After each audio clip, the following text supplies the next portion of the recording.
mengapa para pendiri Indonesia itu memilih republik ketimbang bentuk negara yang lain. Yang dibayangkan oleh para pendiri bangsa kita itu adalah ketika dia memiliki negara, yang dia pikir itu bukanlah satu sistem kekuasaan yang beku kaku, tapi satu sistem kekuasaan yang mencerminkan ekspresi maksimum dari kedaulatan rakyat.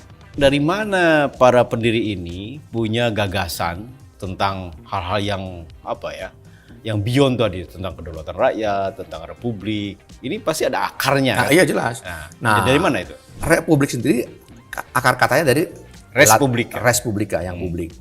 Dia berlawanan dengan res privata. Yang private. Yang private. Okay. Nah, apa bedanya? Zon politikon dari Aristoteles, ya kan? Binatang politik. Binatang politik. Nah, itu terjemahan yang salah. Sebenarnya yang benar adalah makhluk politik. Siapa itu makhluk politik? Nah, itu adalah warga. Kita. Warga dari apa? Dari sebuah republik. Manusia begitu lahir atau manusia sebagai manusia itu sudah zon politikon ya. Nah, disinilah perbedaan filsafat republikan dengan filsafat liberal. Assalamualaikum warahmatullahi wabarakatuh. Halo teman-teman, dan yang terhormat Bapak Imam Santosa. Perkenalkan, nama saya Salma Rahmatiana, nomor absen 31 dari 10 MPLB 2. Di sini saya akan mereaksi video yang baru saja saya tayangkan tadi. Kebetulan video tersebut berhubungan dengan materi kelompok saya, yaitu gagasan-gagasan para pendiri bangsa tentang dasar negara. Saya pribadi setuju dengan penjelasan dalam video tersebut, karena apa yang dibahas sangat berkaitan dengan gagasan para pendiri bangsa ketika merumuskan dasar negara Indonesia. Para pendiri bangsa tidak asal memilih bentuk republik. Mereka melihat republik sebagai bentuk negara yang paling mampu menampung cita-cita kedaulatan rakyat.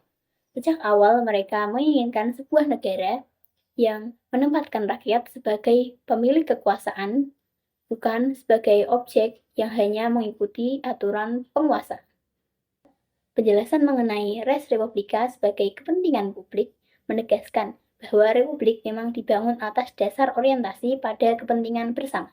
Gagasan seperti ini sejalan dengan pemikiran para pendiri bangsa ketika merumuskan Pancasila, terutama nilai-nilai seperti kebersamaan, musyawarah, dan orientasi pada kesejahteraan rakyat. Dengan kata lain, republik bukan hanya bentuk pemerintahan, tetapi merupakan cara pandang tentang bagaimana negara harus dijalankan, yaitu terbuka, partisipatif, dan berpusat pada rakyat.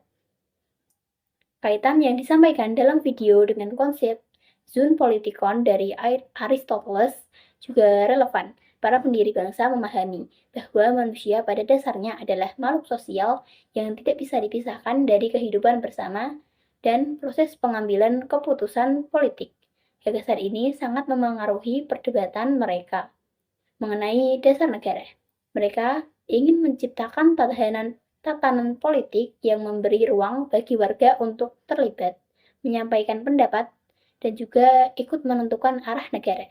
Hal ini tampak jelas dalam sidang BPUPKI dan BPKI ketika isu kedaulatan rakyat, perwakilan, dan musyawarah dikedepankan. Perbedaan antara filsafat republikan dan liberal yang disinggung dalam video juga memiliki relevansi dengan konteks Indonesia. Para pendiri bangsa tidak membangun dasar negara yang individualistis, tetapi mengutamakan nilai gotong royong, kebersamaan, dan keseimbangan antara hak serta kewajiban warga negara. Ini menunjukkan bahwa orientasi mereka lebih dekat pada pemikiran republikan yang menekankan pengabdian pada kepentingan publik. Prinsip ini tercermin dalam sila-sila Pancasila, terutama sila Persatuan Indonesia dan kerakyatan yang dipimpin oleh hikmat kebijaksanaan dalam permusyawaratan perwakilan. Dengan demikian, video tersebut membantu memperjelas bahwa pilihan para pendiri bangsa bukanlah keputusan yang spontan, tetapi berakar pada pemahaman filosofis tentang manusia, masyarakat, dan juga negara. Mereka memiliki visi bahwa Indonesia harus berdiri sebagai republik yang menghadirkan keadilan, partisipasi politik, dan juga kesejahteraan bagi seluruh rakyat.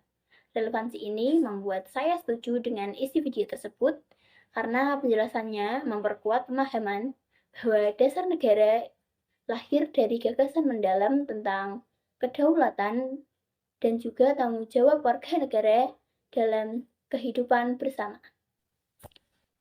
Sekian video reaksi dari saya. Mohon maaf bila terdapat salah kata atau mungkin ucapan. Terima kasih. Wassalamualaikum warahmatullahi wabarakatuh.